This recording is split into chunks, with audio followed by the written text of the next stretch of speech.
Good to see you in the second service today. Glad to have you here. This is Baptism Sunday. Have someone that's going to be baptized, and so that's what our configuration up here. And we got that stairway that goes up, and we're going to have somebody play Stairway to Heaven going up. Sounds pretty good, doesn't it? We're glad to have you. Last week, Teresa brought the sermon, and we're going through the book of Genesis. And since we'll be doing the baptism today, I'm going to get right on it. Turn to Genesis 6. I'll put it up on the big sky Bible there, I think. Genesis 6, when the human beings began to increase in number on the earth, the daughters were born to them. The sons of God saw that the daughters of humans were beautiful, and they married any of them they chose. Then the Lord said, "My spirit will not contend with humans forever, for they are mortal. Their days will be 120 years. The Nephilim were on the earth in those days, and also afterward, when the sons of God went to the daughters of the humans and had children by them, and they were the heroes of old, men of renown. The Lord saw how great the wickedness of the human race had become on the earth, and that every inclination of the thoughts of the human's heart was only evil all the time. The Lord regretted that he had made humans being on the earth, and his heart was deeply troubled. So the Lord said, I will wipe out from the face of the earth the human race I have created, and with them the animals, the birds, the creatures that move along the ground, and for I regret that I had made them. But Noah found favor in the eyes of the Lord.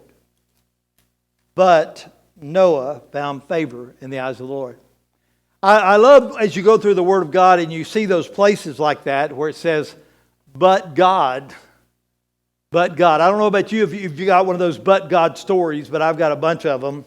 I was going down the wrong road, but God came and rescued me. This whole series is called Rescue.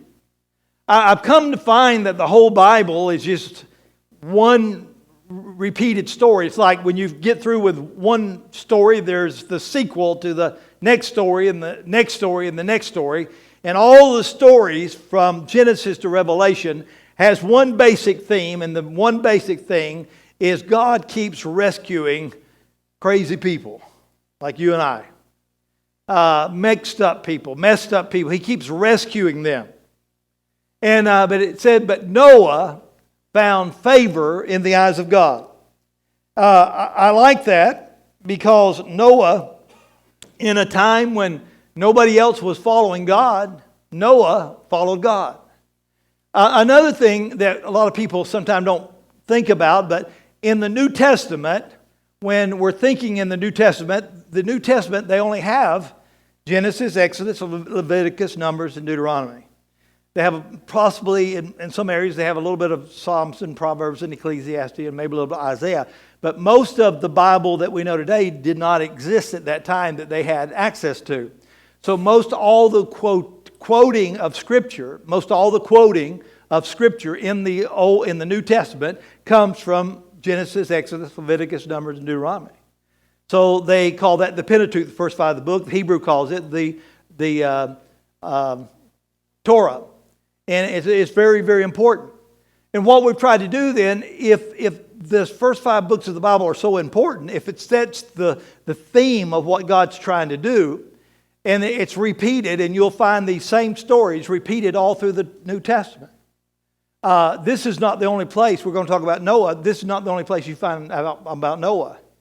You hear the story about Noah repeated many times. Many little segments of the story of Noah is repeated. He tells us later on in Matthew, Jesus even refers to Noah and said, as it was in the days of Noah, there was people eating and drinking and giving in marriage. Well, that don't sound so bad. I mean, he didn't mention any really bad stuff, did he? They were eating and drinking.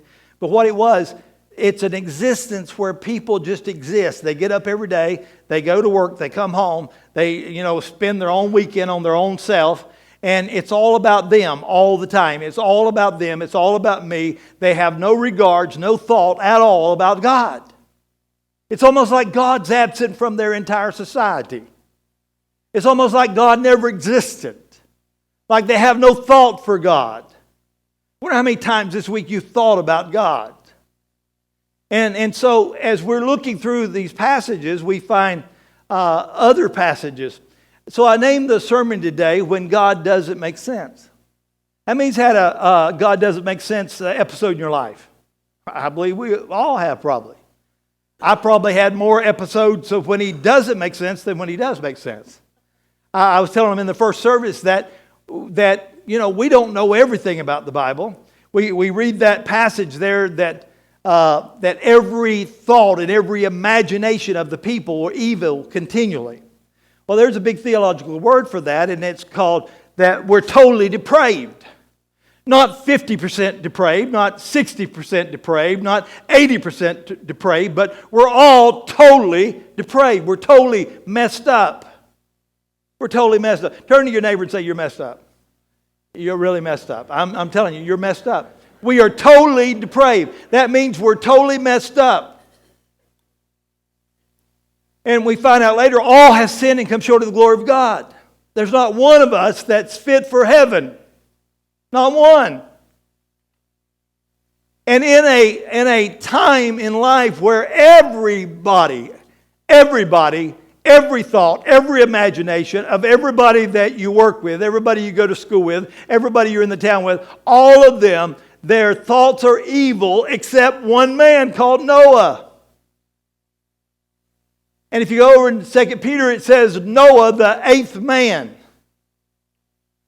He's eighth person to get on that ark. I didn't tell them. I never finished that story for them today. I want to talk today about why when God doesn't make sense. And we've got to the big chapter in the Bible in Hebrews where it's the book in the Bible where nothing makes sense. It was one of my first verses to learn in the ministry is Hebrews 11:1. Without faith it is impossible to please God. For he that cometh to God must believe that He is, and He is a rewarder for those that diligently seek Him. That's actually Hebrews 11:6. And so, without faith. Now, I quoted that out of the King James. How many King Jamesers we got out there? Yeah, see, I was all King James. I was all in, and I thought, that's the only Bible. That's true. That's the only Bible that we should be studying, really, right? The King James. Well, for a long time I felt like that. The Bible was Greek, Hebrew, and Aramaic. And it's translated into Latin and into King James. But, the reason you find some changes in the King James since the 1611 is because they found more documents. They found the Dead Sea Scrolls. And now they could go back and revisit. This is what we thought then, because this was out of all the materials, all the stuff we had to write the Bible from. We had that. Now we've got even newer stuff that we've got some missing pages that we didn't know. We've got some more documentation, and that's why there's a big difference. So I love the Bible, whether I study it in Hebrew or Greek or Aramaic or King James or Latin. You need to pick one that you're fluent in. It'd be better if you know the language. It'll be helpful. And the thing is about this verse that really touched me is, but without faith is it impossible to please God. And it says, because anyone who comes to Him must believe that He exists and that He rewards those who earnestly seek Him. Now, we talked about a time here in Noah's time, when nobody was following God but Noah. But Noah found grace or favor in the eyes of God. That word favor in the New Testament is translated grace. I love grace. We call this church grace. Grace is the most fabulous thing I've ever learned in the gospel. It's God's riches at Christ's expense. It's God's unmerited favor to us. That God could even think about having any kind of favor for us. But Noah found favor in the eyes of the Lord. How many of you would like to find favor in the eyes of the Lord? I would like to find favor in the eyes of God. You remember growing up as a kid, your mom would, be so kind to you and say nice words to you. And as a kid, you would draw a little picture and you would take it to your mama and she'd go, "Oh, this is so cute." And she would put it on the refrigerator. Now, how many mamas and daddies don't know what that picture on the refrigerator is even about? But it pleased you that your child wants to give you something. They're so proud of it. The kid may go out in the yard, according to how slow your kid is, may go out in the yard and get you a dandelion and bring it in. I got you a flower. Because they want to please their parents. A lot of times what we want to bring to God's not very favorable in the eyes of God, but He loves our heart. He loves our heart. He loves what we're bringing. It didn't say that Noah was perfect. He appeared to be blameless and all these things in the eyes of the people that are around him. But he had his own dysfunction. When the world was flooded, that dysfunction would have ended if it wasn't there to start with, but there was some dysfunction on the boat. There was some dysfunction on the boat. There was some people messed up on the boat. First thing Noah does when he gets out of the boat, he builds an altar. Next thing he does, he gets drunk. Something like that goes together, right? There's dysfunction, messed up people. And so we find here that if we want to please God, we must believe in Him. Forsaking all, I trust Him. That's what faith is, forsaking all, I trust Him. I trust Him when it doesn't make sense. Seemed like in my ministry, in my early years, it's like God says, okay, let's pick out a project for Dennis and Sharon, and let's just send them on it. Because I was in an organization that they just kind of appointed you to stuff. And the worse you were, the worse they appointed you to, pretty much. And so they got this idea. Somebody needed a pastor in right outside of Tallahassee, somewhere up near Quincy, Florida. I'd never heard of that place before, but got there. And I got there, and this group of people wanted to start a church. And they had somebody preaching, but it hadn't went very good. And they were in this lodge. I'm not going to tell you what kind of lodge it was, but it was this gathering. This town had a lodge. And this town was 85% black people, African-American people. And so here I was in a town that's about 85% not my color. I didn't really speak their language. They probably didn't like my kind of music or nothing else. But then when I found these people, they said, here's where we have church. And there was let me know that this church right here, this building, does not allow any black people to come to it. So now I'm in a town where 85% of the people that I'm supposed to be ministered to can't even come to the building where I'm at. I'm thinking, well, what kind of joke is this? God, what are you trying to pull on me? So I go back and I tell my state bishop, what's going on? And he goes, yeah, we're not going to do that. If that's the way they feel, that's kind of building they're in, we're not going to do that. And so later on he said, well, I'll tell you what, I'll send you down to Fort Myers. So I go down to Fort Myers as a young minister. And I'm telling all this stuff, I'm telling you the truth. You can ask my wife. I go to this church, and it was our first night there. And we just had a mattress on the floor. We didn't have no furniture. We was going to get furniture and be big shot pastors. We had a parsonage. And the first night, somebody tried to steal all my tires off my car, the wheels and everything. They took all the lug bolts off. But it was a 74 Cutlass Supreme, and it had this weird bumper that went down that you had to have a very special slot jack to be able to get it to lift up to get the wheels off. But once they got the lugs off and they went to jack it up, they realized it wouldn't hold. It wouldn't hold. So they decided, you can see where they put some blocks together, and they took this big old thing and tried to rock the car to get the wheels to fall off. And finally, I don't know what happened. Maybe they saw a police car. Maybe they saw a dog barking. But anyway, they left. When I got up in the morning, I go out there and get my car, and I back up, and all four wheels fall off. Then I see all the other stuff they got there. That was my first real day in ministry at that church.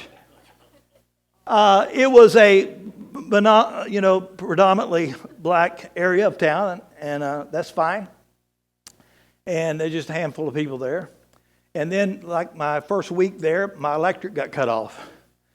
So I go, what's up with that? I call the guy that manages the money at the church, and I said, hey, what happened to my electric? He said, it must be a mix-up. I'll check on it. Well, then he didn't get it right back on, and we had no water then next. It had no water, no electric. I called, and so I called down there, and they said, well, the bill ain't been paid in like months. They kept putting it off. And so I started getting this feeling, so I went down and I had the checks changed, that they would be a different color check from the time I was there, from the previous, because I didn't want to get caught up in whatever mess was going on. Come to find out, the insurance had not been paid on the building in like 2 years. They had no insurance on the building. And what they'd done in all the meetings and all the conferences and stuff, they said everything was paid up. Somebody was lying. And so we got the state bishop was going to come down, and he was going to deal with the problem because I was new there. And the night that he was supposed to come down, of course, all the big shot cars were out there, and somebody bent all the antennas off the car. And the tanks, that they could get the gas tank open, they put sand in the tank. And they broke the windshield wipers off. And so, I was kind of glad they got to experience what I'd been experiencing. But and also, the guy didn't show up that was supposed to show up, and they went over by his house, and his house was up for sale, and he was gone. He left town because he had been embezzling, taking money for this church for many years. That's my wonderful first church story. And I was wondering when God doesn't make sense. God, it don't make no sense. I'm out here trying to do something great for you, and look what you put me in. The only real friend I had in that whole town was this black minister across town that was sent there the same year I was, and he was in a predominant Hispanic neighborhood. The one thing we had in common when we went to breakfast was he was hated and I was hated. We were just like that. I was thinking, you need to come over to my place. At least you may not be hated. I could go over to your place, and then only one of us would be hated. But it's not the way it worked. But I've asked many times in my life when God doesn't make sense. So I wondered what in the world I was doing there. It was such a pitiful situation, and I was doing such a pitiful job. But this guy in town, he said, "What in the world are you doing down here? You don't have no business being down here as young as you are. You don't know nothing." And he took me out to eat, or I would have probably said something back. And he said, "I want you to come over to my house." He said, if I help you fill out these papers. He said, "Why ain't you in college?" I said, "I don't have no money to go to college." He said, "What if I help you fill out these papers and help you get a grant, a scholarship to go to college? Will you go? Will you promise? You and your wife both." And we'd go, "Yeah." We didn't figure he was going to be able to do it. We filled out all this paperwork, sent it off, and we got it back in the mail in no time. Said we'd got a full scholarship to go to school. Then I realized why we had went where we went. God had to get us there to meet a guy that got us to go to college free. There's something about the providence of a God. This God that I come to believe in, I found out that He's a rewarder of those. They may be ignorant, but they're ignorantly, earnestly seeking the Lord. I tell the staff around here, I know less about the Bible than I did when I started.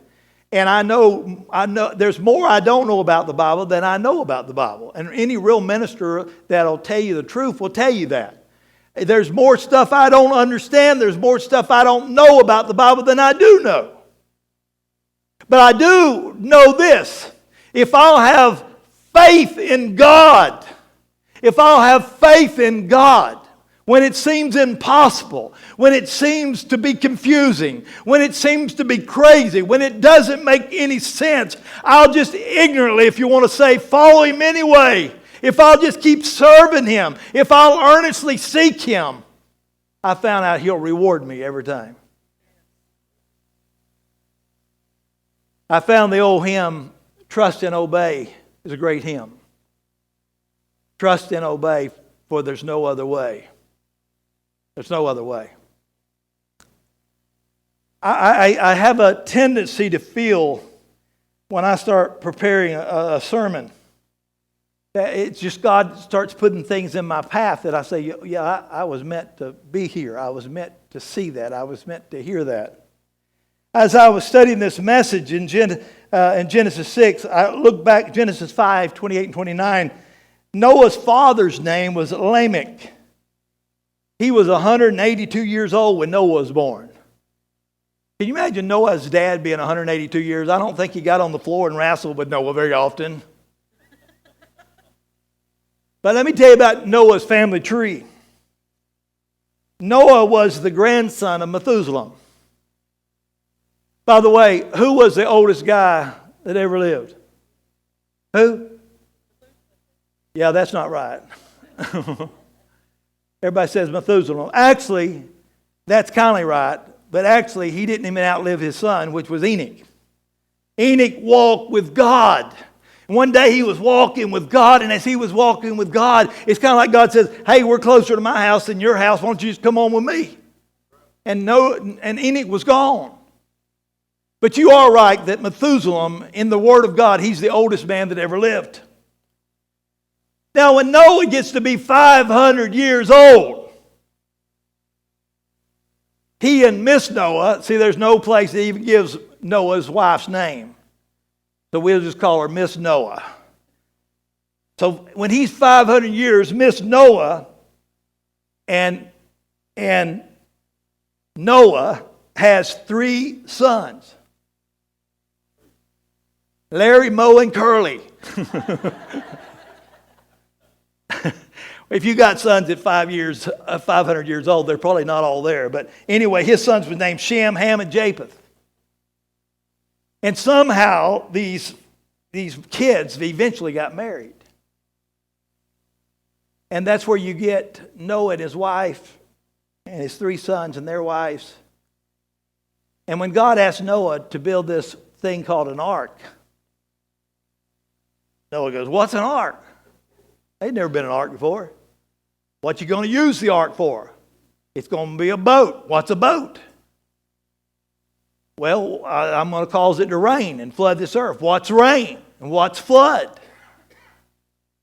It's all stuff that he didn't know. The Bible said, now faith is the substance of things hoped for, the evidence of things not seen. These are things that he had never seen before. It had never happened. Nobody had ever experienced. He's telling him to build something he don't even know. And he's supposed to build it so many cubits. You know that cubic is not actually an accurate measurement. A cubic is how far it is from your elbow to the tip of your finger. For most people, it's like 18 to 21 inches. So I guess that Noah, when he got started, he had to measure that off, cut a piece of wood, and just say, all our cubics going to be this long. If you wouldn't, you'd have one side of the boat longer than the other one. But its measure was from the elbow to the end of your finger. And that's just something throw it in there for you builders. You just tell somebody, I'm going to build you a house, I'm going to do it in cubics. It's going to be my best guess. So Noah, he's going to build this thing for God. I love the dimensions of the ark. And next week, Jeff's actually going to be preaching about the ark. I want to get in a little bit on his stuff today, just a little bit. There's not really no dimensions on the door, and people say the reason there's not because Jesus is the door. There's no other way in but Jesus. I don't know if you realize it or not, the church is kind of like the ark. And Jesus is the door into that ark. And he said that there's not ever going to be another flood come, but there is going to be another worldwide destruction. And the next worldwide destruction is going to be by fire. I wasn't back there at the flood. I'm not planning on being here for the fire. How about you? But if you're not going to be here, you need to go through the door and you need to get in the house of God's people, wherever that is. Now, he said they were eating and drinking. It's just normal stuff. It's just normal stuff. I'm getting up. I'm going to work. I'm married. I've come home and cooked stuff. I wash stuff and I mow yards. And it's just normal stuff. And with all my normal stuff, I don't have time for God. That's the world that he said is going to miss it. After God says there's not one other person on the face of the earth that has even an inkling, even an imagination, even a thought about God, God in His love and mercy lets them stay for 120 more years. For 120 years, Noah is building that ark. He's building that ark.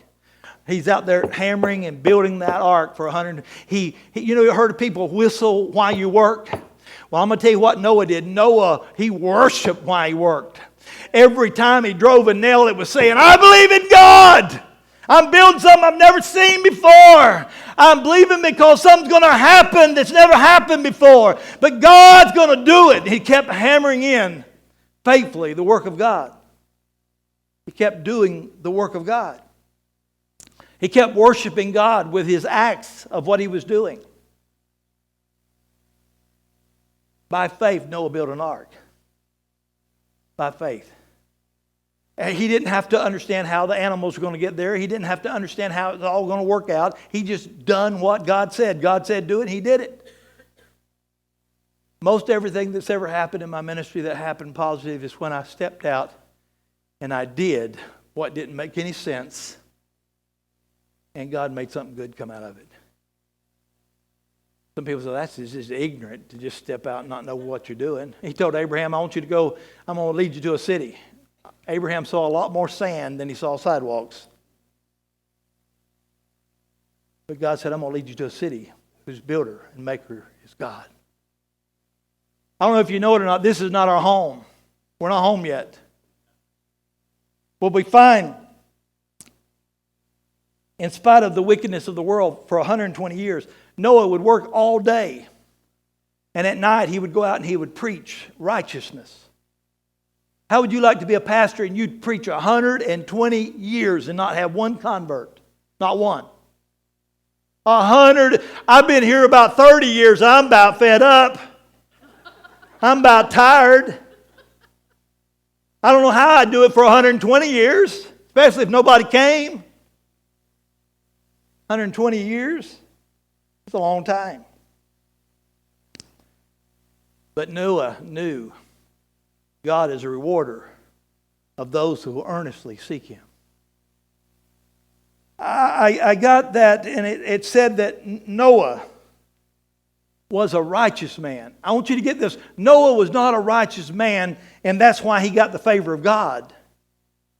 Noah had the favor of God, which is the word grace. Noah received grace from God, and the grace of God is what made him righteous. It's what made him holy. It's what made him blameless. But he was not righteous and blameless, probably to the people around him. Probably to his wife he wasn't. Probably to his kids he wasn't. Probably some of the neighbors he didn't seem to be.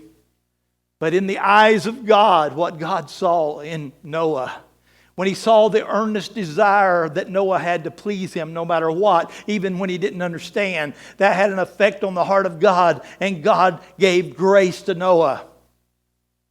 And God still gives grace out for the same reason. The Bible said the righteous man footsteps are ordered by the Lord. I think about some of these snowy days, and you see these pictures where there are people out in the heavy snow, you know, and if a kid is smart, if the dad's walking ahead, that kid will step right in his dad's footsteps.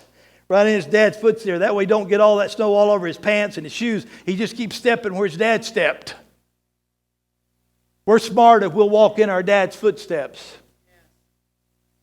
If we'll walk as close to God as we can. Friday night I went to a concert. Like I said, when I go to things, it's like, man, seems like I was meant to be here.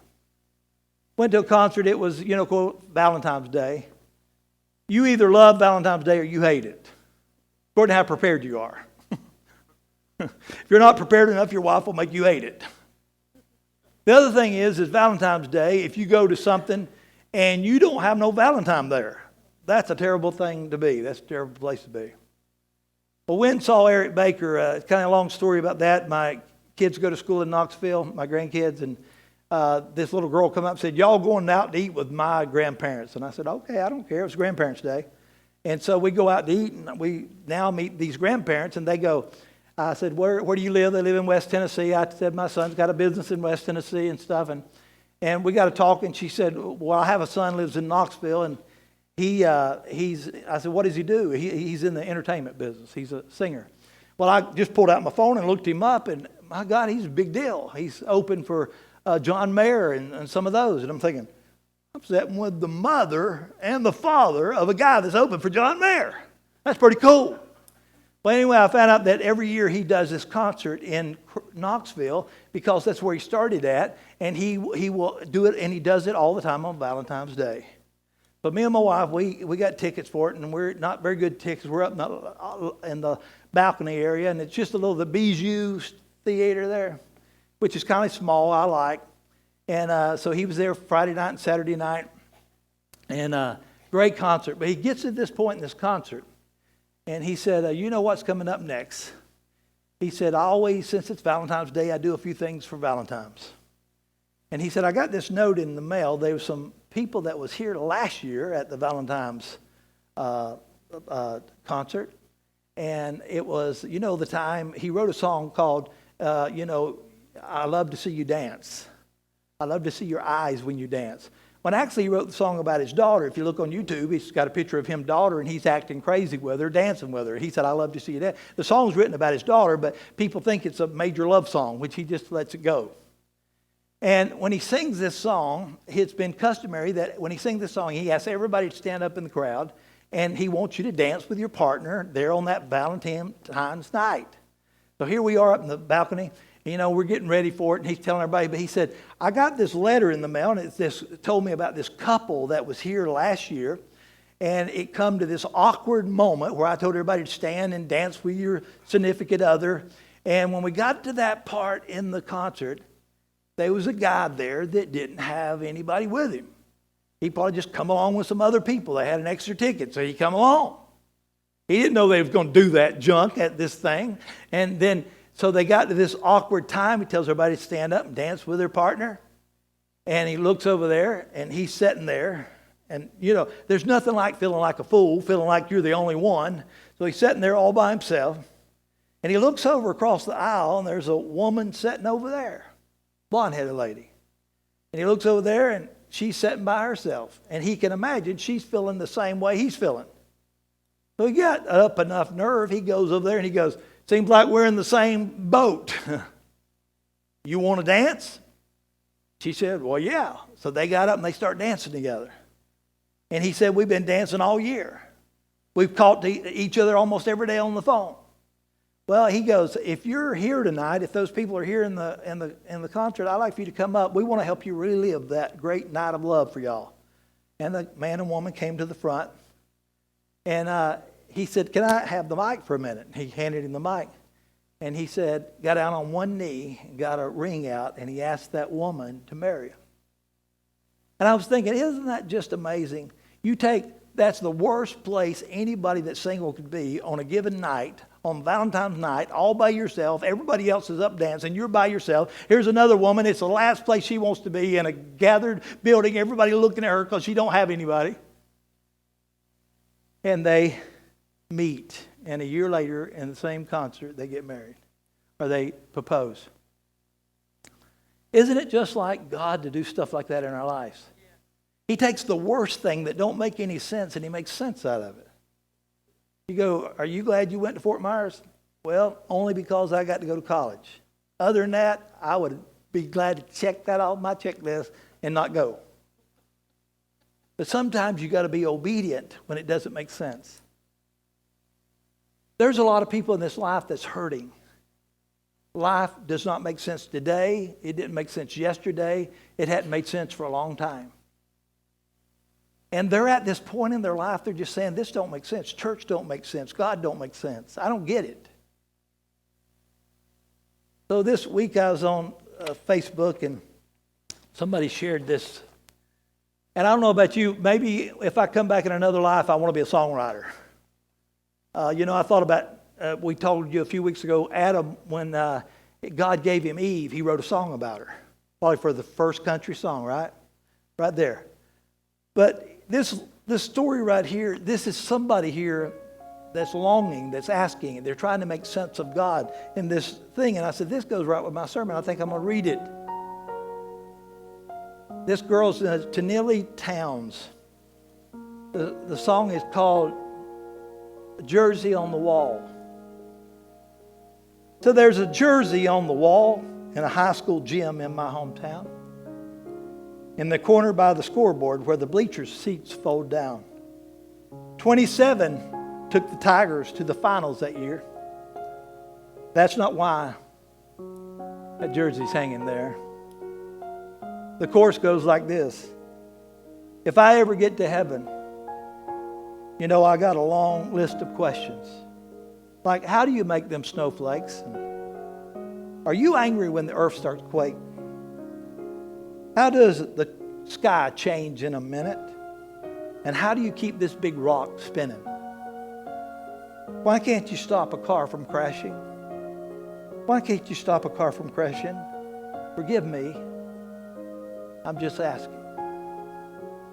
Verse 2 says, I bet somewhere there's a yearbook and a box under the bed with a senior picture missing a loving memory instead. Somewhere there's a mother who stopped going to church because your plan quit making sense down here on earth. If I ever get to heaven, I know I got a long list of questions. Like, how do you make them snowflakes? And are you angry when the earth quakes? How does the sky change in a minute? How do you keep that big rock spinning? Why couldn't you stop that car from crashing? Forgive me, I'm just asking. The bridge goes, oh, I'm just saying you don't have to answer me now. Oh, but someday, if I get to heaven, I got a long list of questions. Like, how do you make them snowflakes? And are you angry when the earth quakes? And how does the sky change in a minute? How do you keep this big rock spinning? If you've got your hands on everything that happens, then why couldn't you stop that car from crashing?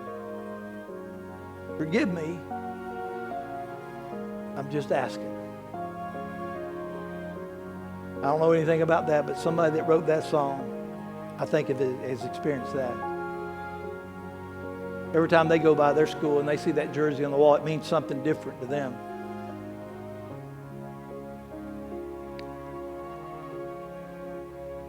The other night I was flipping through, nothing on TV anymore. I was going to tell you about that Nephilim. That's supposed to be like, they're wondering if that's fallen angels married to people, and it causes giants in the land. And there's a lot of discussion if you get into Genesis 6 about that. I'm going to tell you, I don't believe that. There's nowhere in the Bible where they say that there's an intelligent form of life anywhere but on earth. And lately, since I've been watching the news, I don't even know if that's true. So I flipped over on the Netflix and I was going through documentaries, and I come across one about service animals, I think they called it. And it was about the subject of PTSD. I didn't realize this had went on so long, really. In the American Civil War, it was referred to as a soldier's heart. I think that's the best name yet. A soldier goes off to war and he gets his heart broke. They do say now that you can die from a broken heart. But in the Civil War, when the guys come back and they wasn't quite right, they called it a soldier's heart. In the First World War, it was called shell shock. In the Second World War, it was known as war neurosis. Many soldiers were labeled on having combat fatigue when experiencing symptoms associated with PTSD during combat, post-traumatic stress disorder. I got to wondering, was there anybody in the Bible that had PTSD? I looked it up. While the Bible doesn't mention PTSD specifically, it does appear that someone in the Bible had signs and symptoms of what we know today as PTSD. That one person that they mentioned was Job. And looking in the Bible for possible examples, PTSD, Job seems to be the poster boy of traumatic victims. In a catastrophe after catastrophe, Job lost everything in a day or two. In a day or two, he lost his family. He lost his property. He lost his livestock. He lost his money. He lost his health. It was all gone. And not one of those things was Job's fault. Not one. It didn't make sense. Satan's attacks on Job were relentless. Job could do nothing to help himself. None of the crises were Job's fault. One cannot read the book of Job without getting the sense that Job may have suffered from what we call today PTSD. 1 week into his suffering, Job says, you ever done this? You just sighed. Job said, sighing has become my daily food. My groans pour out like water. What I feared has come upon me. What I dreaded has happened to me. I have no peace, no quietness. I have no rest, but only turmoil. Even Job's closest friends turned on him. Job speaks of being frightened by dreams and nightmares, terrified by visions in Job 7 and 14. Job made some mistakes in his life in a time of trial, but at the same time, he did two things that was very helpful. He maintained his faith in God, Job 13 and 15, and he did not hold back. Did not hold back with his friends. He talked to his friends, even though they didn't understand. He maintained a horizontal relationship by trusting God. He maintained a vertical relationship even as a horizontal relationship as much as he could by trusting God. He maintained a vertical relationship even as he had many questions about the God that seemed to be allowing that into his life. I watched this special though, and it talked about people coming back from war. And I'd never really, I studied, we taught stuff on post-traumatic stress syndrome. I never understood it as good as this Netflix. They say these men go to war and they go there and they've got all this equipment strapped to them. They walk into a city and they're saving women and babies, taking it to them. They're celebrated as heroes. Then they see some things that you never want to see. Eventually, they get sent back home. They get sent back home, and their mamas and daddies that knew their little boy when he went over there, they want their boy back. But they don't realize their boy got lost over there in Afghanistan or some part of the world. They come back broken. They come back hurting. They come back hating to be in a crowd. They say, yeah, people nowadays, they've been taught to come up and say, hey, thank you for your service. But they don't ever say, what'd you do over there? What'd you go through over there? Nobody really wants to talk about it. There's nobody that understands. There's nobody you can talk to that gets what you're coming from. People don't understand when you wish you were back over there. You don't know what it feels like to have somebody that has your back like those men in that hole has your back. Those men that would jump on a grenade for you because they loved you. You'll never find that kind of love in this world. People don't understand it. They don't get it. There's people like that, lots and lots of people that's got post-traumatic stress disorder. Some of it's from marriage. They've been hurt so bad in marriage, they don't know if they could ever trust another marriage. Some of us got it because they were abused as a child. And they've learned not to trust in people anymore. And it goes deep in them, and nobody can understand it. They don't get it. They don't get where they're coming from. Come across this one other, like I said, I love songs, and I love a sappy song, I guess. I love a song where I feel like the person that wrote it knows something about what he's talking about. This song right here is called Daddy Cut My Hair. And when I was a kid, my dad used to cut my hair. And he would take a little blanket or a sheet and he'd throw it around my shoulders and he'd cut my hair. And he cut it how he wanted. And so I kind of got a laugh out of this. But this boy got something out of that haircut that we may have missed. Said, Daddy cut my hair. He didn't care for style. He'd just nip, then snip, then sweep it in a pile. I could not keep still, but he would understand. Some things are just known between a boy and a man.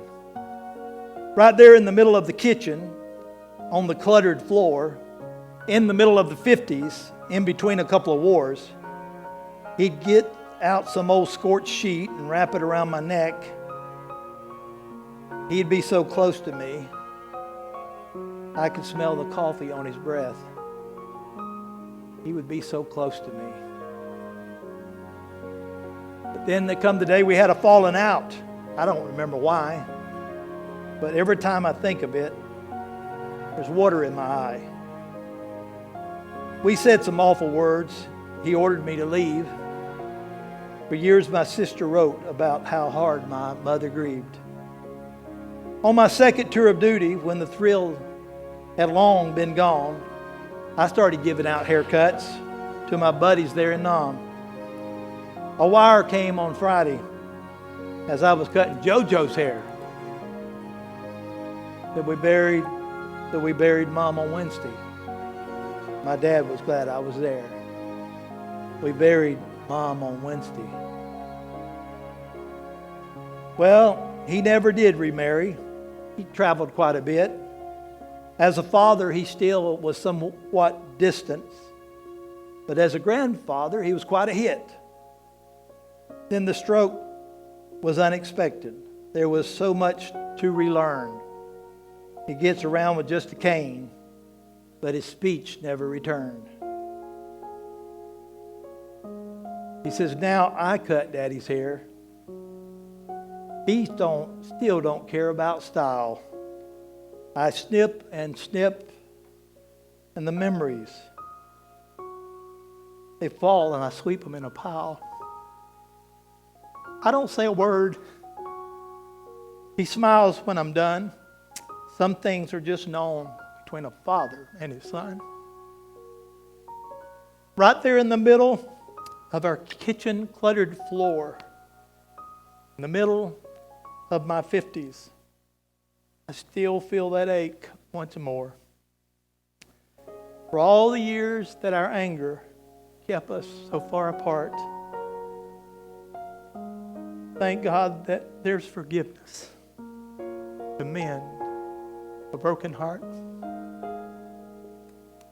Thank God there's forgiveness to mend a broken heart. You don't know what the Bible's about from Genesis to Revelation? It's an ongoing story about the love of God and His rescue for us. I was watching this film about service dogs, and they're saying that one of the best things for someone that's got post-traumatic stress disorder is sometimes a dog. I thought about that. A dog, they said a dog is, a dog is just, he loves regardless, right? You can come home from work and your dog's standing there wagging his tail. A dog loves unconditional. Dog, if you'll let him, he'll jump up there and sleep in the bed with you. You ever got on the floor and act like you were crying, or maybe you really was crying and your dog tried to move you and try to make you quit crying? Seems like there's nothing that cares for people like a dog. These guys were talking about how that dog saved their life. In prisons, they had some prisoners that was training dogs to go out as service dogs for military men that come back broken. I thought about that. That's kind of neat. They do say that a dog's a man's best friend. But I thought about it there again and again. Dog is spelled D-O-G. And God spelled G-O-D. And I would say this, if you don't have God, you might as well have a dog. It's not the same, but they'll love you. Some of you are lucky enough you've got both today. You've got a dog and you've got a God that loves you. And the beauty of this story is God's never going to quit loving you. He's never going to quit on you. I thought it was just amazing. God had Noah go through 120 years. I thought about it. Why did Noah build an ark? Why would he do that for 120 years? Why would he preach 120 years and nobody come to... Noah, I think, made a deal with God. In Peter, it said, Noah, the 8th person.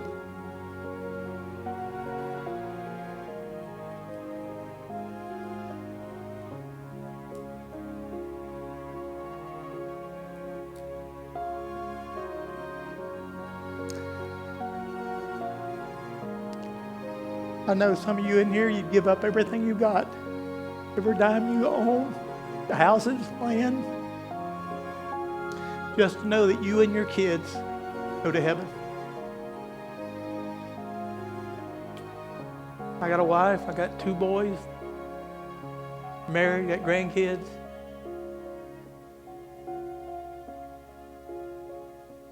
My greatest prayer, I want them to get in the ark.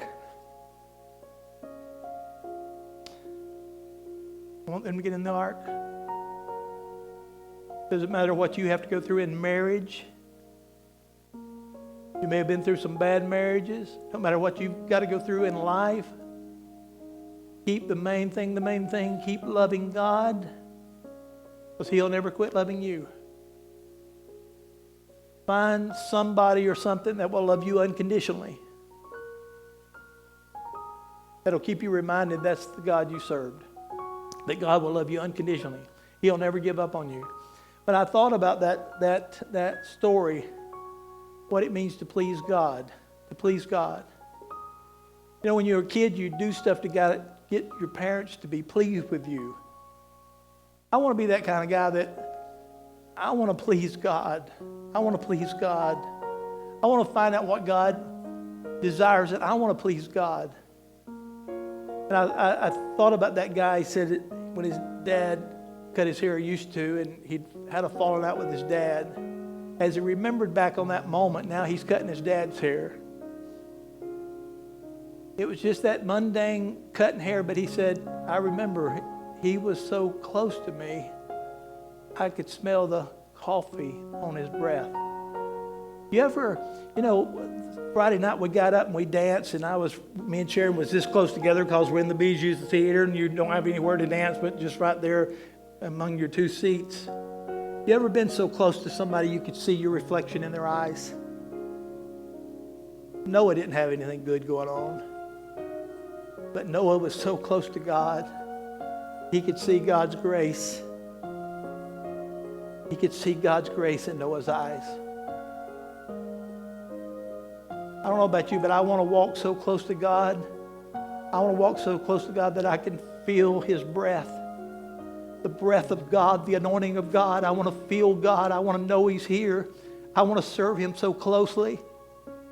We used to sing a song, we're going to have baptism. We used to get baptized. And, nowadays we close it, turn down the lights. And back years ago, they used to preach it hard and tell you, you're going to hell if you don't come up and get saved and come bow down on the altar. And I'd hold on to that bench. I didn't want nobody to see me.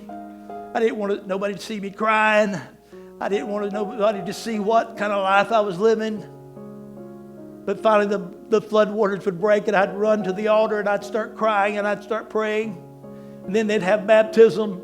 And I remember singing, I have decided to follow Jesus. How many's done that? I have decided to follow Jesus. No turning back, no turning back.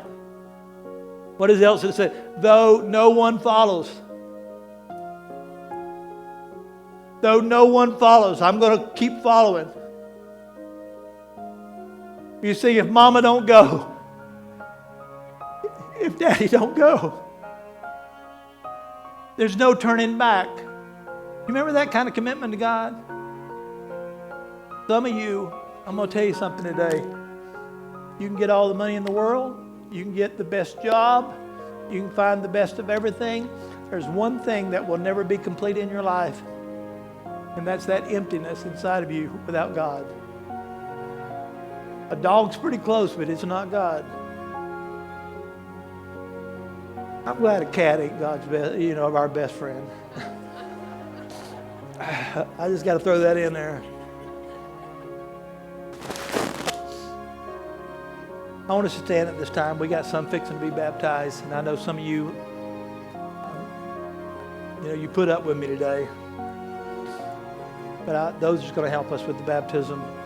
Those that's going to be baptized, come on up and be waiting over here. I want us to go to the Lord in prayer. Our youth are going to sing today in closing. I truly don't know what all you're going through. For some, I can't imagine. It's dramatic. It's life-altering. But God cares about you.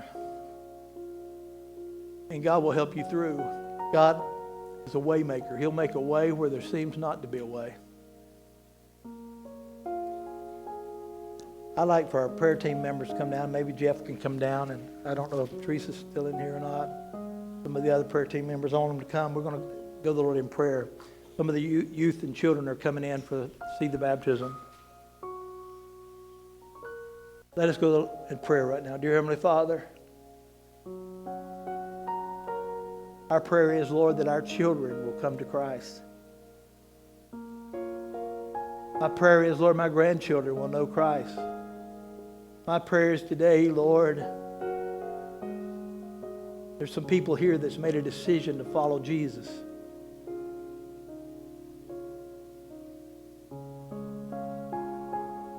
They've made a decision to follow Jesus.